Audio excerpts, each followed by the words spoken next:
Hello, my name is Sherman Cox II of SoulPreaching.com. I want to thank you for coming to this video.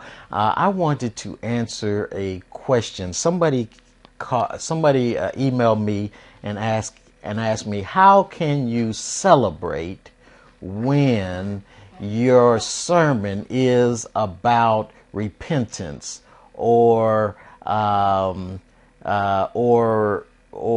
to overcome backsliding, come back to God, repentance.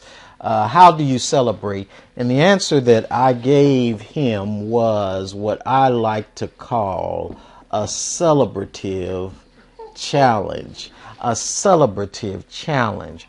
A celebrative challenge is a celebration that has ethical content. Here you are celebrating obedience to God. Here you are celebrating that we will obey God. That's one way. We are celebrating the human response. That's one way.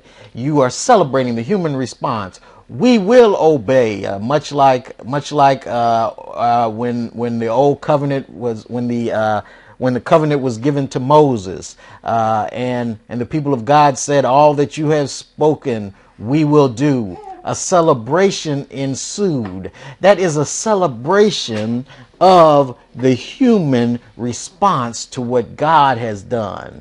God has done something for you. Live like it. So we will live. We will obey. That is one way. Another way is to celebrate God's power, which makes our response possible. So here you're going to celebrate. God is going to give us the power to live right. God is going to give us the guidance to live right. God is going to open doors that we didn't think was possible. God is going to give us the power to live the way that God would have us to live. So here you are celebrating God's power.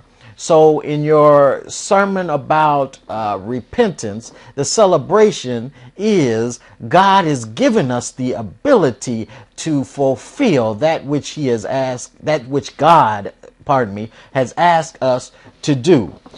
In the first methodology I talked about, God is we are celebrating our response to what God has done. These are two related, but the emphasis is different.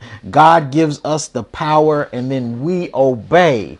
And the emphasis is whether we will celebrate God's power or whether we will celebrate our response. And I would emphasize that you want to do both of these things over the life of your preaching ministry. You don't want to only celebrate God's power and not celebrate the human response. That could lead into passivity where humanity has nothing to do.